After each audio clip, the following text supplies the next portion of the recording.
মাঠে এমন পরাজয়ের পর টিম হোটেলে ঢুকতেই চোখে মুখে যে হতাশা থাকার কথা রংপুর রাইডার্সের কোচ, ক্যাপ্টেন এবং স্টাফদের মুখে সেটাই দেখা যাচ্ছে।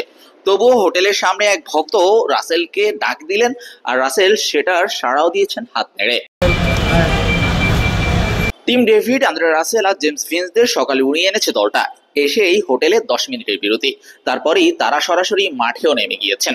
তবে লাভের লাভ কিছুই হয়নি, ভাগ্য বদলায়নি দলটার। তাই তো ম্যাচ হারের পর সবচাইতে বেশি অস্বস্তিতে দলটার ক্যাপ্টেন নুরুল হাসান সোহান। ম্যাচ শেষে অন্যরা হোটেলে ফেরার ঘণ্টাখানেক আগেই হোটেলে ফিরেছেন তিনি, অর্থাৎ ম্যাচ হারার সাথে সাথেই তিনি মাঠ ত্যাগ করেছিলেন এবং টিম বাসে আসেননি। যে দলটা টানা 8টা ম্যাচ জিতেছে তারাই কিনা বাদ পড়েছে টানা 5টা ম্যাচ হেরে। উঠতে থাকা দলটার এমন ভাবে ছন্দপতনে রাইডার্স ম্যানেজমেন্ট আগে থেকেই চিন্তিত ছিল। এরপর খুলনার বিপক্ষে এলিমিনেটর রেসে 9 উইকেটের হার, 50 পেরোতেই 9টা উইকেট হারানো, সবই যেন হতাশার 16 কলা পূর্ণ করেছে।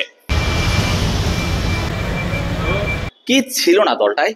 সৌম্য, সোহান, সাইফুদ্দিন, শেখ মাহিদিদের মতো দেশের প্রথম সারির ক্রিকেটাররা, বিদেশি হেলস খুশদিলরা খেলে গেছেন, ইফতিকার, রাসেল, ভিঞ্চ, আকিফ, টিম ডেভিডদের মতো পারফর্মাররা আছেন, ডাগআউটে মিকি আর্তারের মতো মাস্টারমাইন্ড।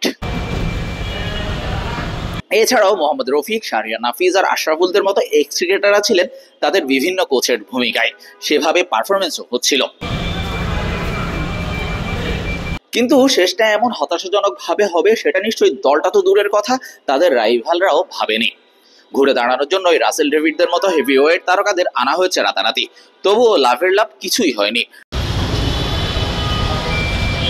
সব মিলিয়ে টুর্নামেন্টের গ্রুপ স্টেজের প্রায় 9-10টা ম্যাচ যারা ছিল 1 নাম্বার দল তারাই কিনা সবার আগে বাদ।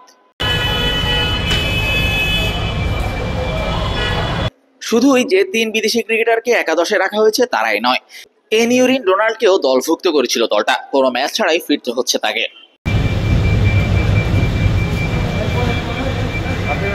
যাদের দলে নিয়ে সবার ভয়ের কারণ হতে চেয়েছিল রংপুর রাইডার্স, যাদের জন্য পুরো একাদশের সেটআপই চেঞ্জ করা হয়েছে, সেটাই কি হিতে বিপরীত হয়েছে কিনা এই প্রশ্নটা চলেই আসে।